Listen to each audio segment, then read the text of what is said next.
పోషణ అంటే అప్పుడు ఏమి లేనప్పుడు ఏం చేస్తారు పిల్లల్ని? ఇదివరకు ఏం చేసేవాళ్ళు? 10 ఏళ్ళు వచ్చేవాడికి వ్యవసాయ కూలీలుగా పట్టుకుపోయేవాళ్ళు, భవన నిర్మాణ కూలీలుగా పట్టుకుపోయేవాళ్ళు, రైతు కూలీలుగా పోయేవాళ్ళు. అట్లా తీసుకెళ్తారు రేపు పొద్దున.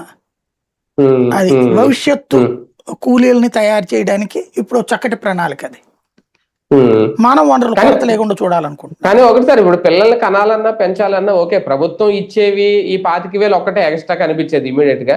కానీ ప్రతి తల్లిదండ్రులకి వాళ్ళకి ఒక ఆలోచన ఉంటది, వాళ్ళకి ఒక విజన్ ఉంటది.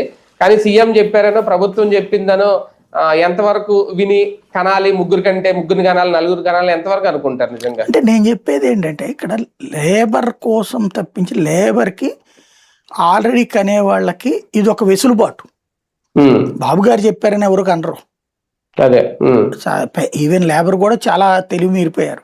వాళ్ళు కూడా తమ ఒక కూలీ తన బిడ్డని కూలీ చేయాలనుకోవట్లేదు. అది బాబు గారికి తెలియాల్సిన అంశం. ఒక బార్బర్ తన బిడ్డని బార్బర్ చేయాలనుకోవట్లా, ఒక కుమ్మరి తన బిడ్డని కుమ్మరి చేయాలనుకోవట్లా. వాళ్ళందరూ తమ బిడ్డలు, రిక్షా వాడు కూడా తమ బిడ్డని ఆటో వాడు కావాలనుకుంటాడు, లేకపోతే మంచి ఆఫీసులో కూర్చోవాలనుకుంటాడు, అంతే తప్పించి అంతకంటే తక్కువకి బతకాలని కోరుకోవట్లా. అలాంటి సదుపాయం ఎప్పుడు నువ్వు ఆ మాట అనదగ్గదంటే, విద్య వైద్యం అనేటటువంటి కార్పొరేట్ స్టాండర్డ్స్ తగ్గట్టుగా ఉచితంగా ఇప్పించడం. అంటే స్కూళ్ళని డెవలప్ చేయడం, హాస్పిటల్ డెవలప్ చేయడం. అవి తీసుకెళ్ళి